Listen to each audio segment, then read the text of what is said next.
So, what's your dream car?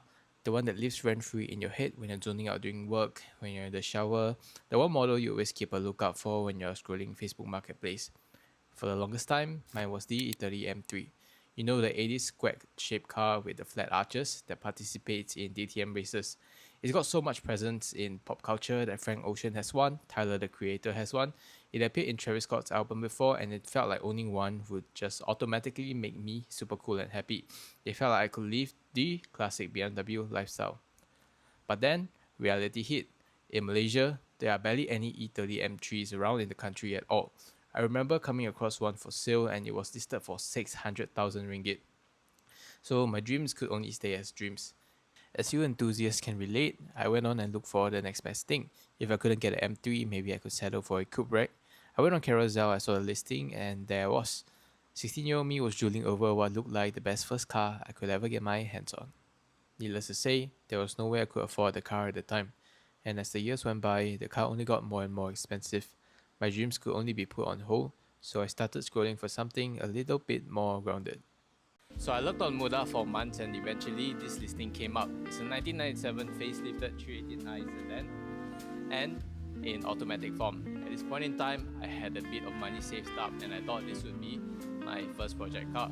Just look at it. It's a beautiful, clean E36 318i. It's a facelift version which I was looking for. It's automatic, bone stock, factory rims, no nonsense. I was like, this is it. This is the cleanest, most original E36 I have ever seen. Alright, and then I got the car sight unseen. I didn't even went up to Ipoh to take a look at the car, and I just sent the money, and 2 weeks later, it was towed down to my house.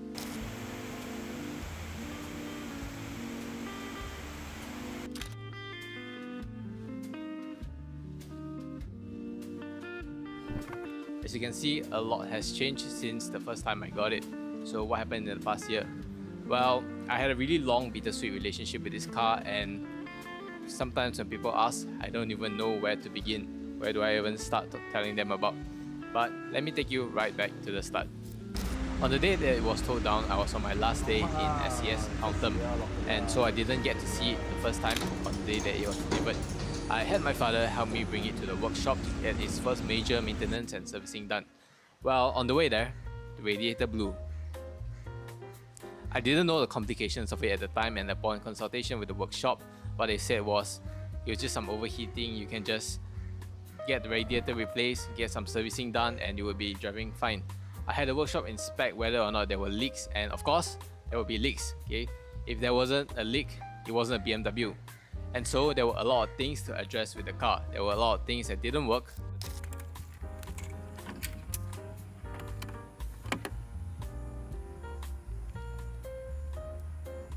There is no clip to begin with, and a lot of things that worked way too well.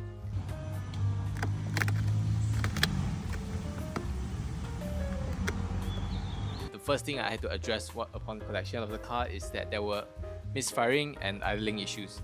The car would stall at a red light if I didn't give it enough revs. I found out that it was the MAF sensor that was faulty and I had it replaced. Moving on, interior pieces. Well, for those who don't know, the E36 has arguably the worst interior quality that has ever came out of BMW in the 3 Series.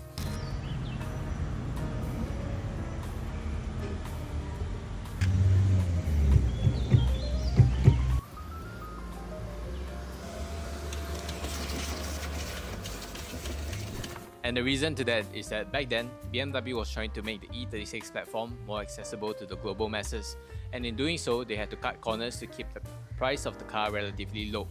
To do that, they had to replace solid trims you will find in the likes of the E30 and E34 with hard plastic, and thus, with age, you'll find the said plastics to crack whenever you try to take out any door panel to fix any of the window regulators or anything that you needed fixing. The plastic clips would crack, and because they would crack, the interior pieces wouldn't hold in place well and they will start rattling. And when they start rattling, you try to get to fixing the problem, you take out the door panel, another piece will crack. And when another cracks, the door eventually will not hold itself and it will come off when you open the door itself. As time went by, I purchased aircon vents, door handles, little bits and pieces to replace whatever that was cracked or whatever was missing in the car. A few more weeks into owning the car, I felt like the car did not live up to the hype. BMW called it your ultimate driving machine, but to me, it was, yes, a super comfortable car going around the city, going around bumps, but I felt like something was lacking. It wasn't the most spirited handling car ever, and something was just wrong, and I couldn't put my hands on it. So I brought it to the workshop for inspection, and to my surprise, both front shocks were leaking and busted. So I had to get it replaced, and after getting it replaced, I started to enjoy it. The car felt amazing, it was super comfortable, and yes, even though there was body roll, the car felt amazing to drive. With that little achievement I have, I started to be very content with what the car was at the time. The major issues to address were fixed, and I really started to enjoy driving the car around. And so, with that momentum I had, I brought the car to a photo shoot myself. Well, even though it wasn't perfect at the time, I still thought it would be nice for me to document down the process, as this is my first project car that I managed to get running smoothly. Well, despite the issues, the car still became a big part of my life. I drove my parents around, I fetched my girlfriend around to dates, to dinners, to a lot of events, and even though it was just a project car, it became a big part of my personal memory. I still remember on one fine day when I was trying to take the car out to dinner with my girlfriend, I walked up to the car and I noticed a lot of ants swarming around the whole car. There were baby ants, there were ant eggs, and I don't even know what I was looking at. Okay, the car got infected because at that point in time, I started to get busy with life and let it sit for quite a while.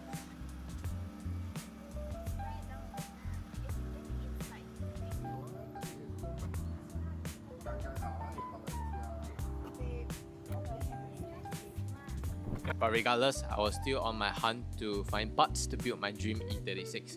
And to double down on the handling and the looks, I went on and got a Momo steering wheel. The Momo steering hub was on back order at the time, and I didn't want to wait months to install the wheel I had. I was so excited and I chipped out on a Boss kit.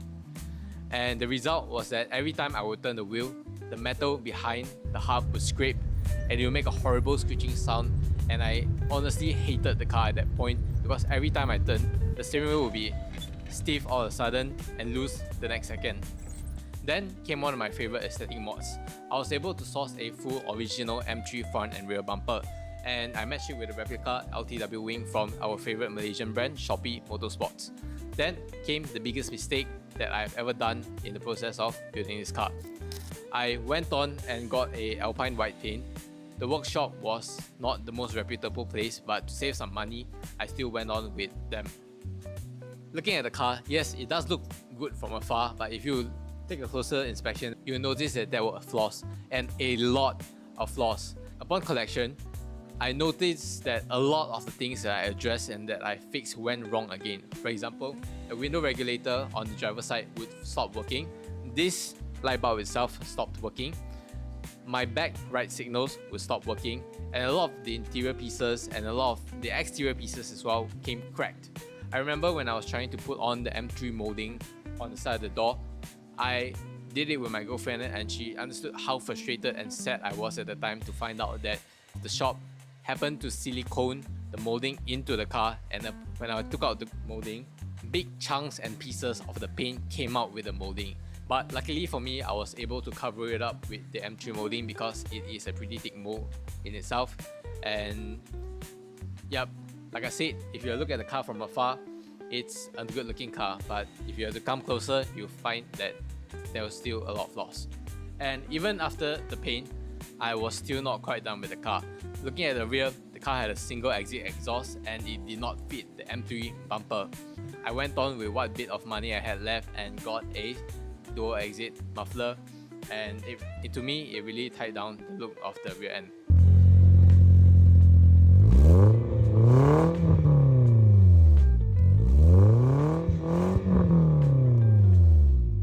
Well, if you look at the side, the car was at this point sitting way too tall for me. Okay, so I went on and got LTW rims, I got new tires, and I went on to get BC Racing V1s and short end reinforcements, and by the end of it, I was really satisfied with the look of the car, and it all tied down together. It brought me a lot of joy whenever I would take the car out. Well, I got me some car mats and reupholstered the ugly door cuts and steering wheel at this time. So yeah, all of that just to keep the E36 alive one part at a time. It wasn't perfect, the whole process was not cheap, and half the time the car would fight me back. But somehow I didn't hate it.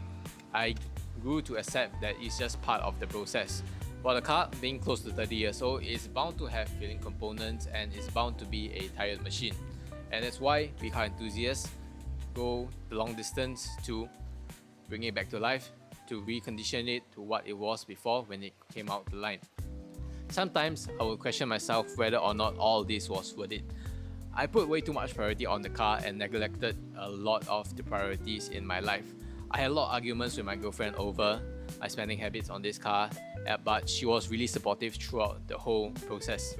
And in retrospect, I gave up a lot of daily comforts I would have spent otherwise just to save up for the next car part. And then, just when I thought I was finally getting somewhere with the car, on one fateful drive, the radiator hose came off while I was driving and the car overheated bad, really bad. My little M43 cooked itself from the inside out. And if you didn't know, if you are to overheat a M43, its aluminum head and its head gasket will warp. And the result of that is that you have coolant mixing with your oil, you get compression leaks, you get horrible idle, and you get white smoke, poor idling, everything. So yeah, 1 year in, I learned a lot. I lost a lot of money actually, I lost a lot of time, but for what I lost, I gained in experience. I got some new handy skills and honestly a real connection with this hunk of metal.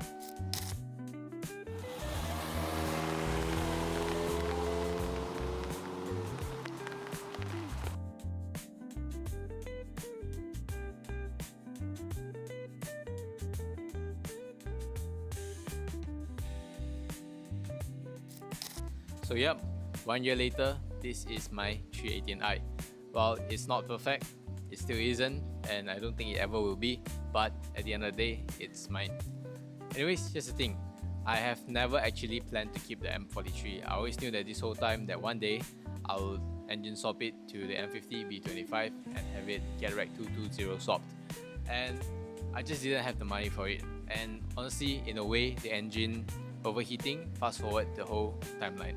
So after everything that I went through with this 318i, the overheating, the breakdown, or the heartbreaks, or the money wasted and time wasted, you would think I take a break, right?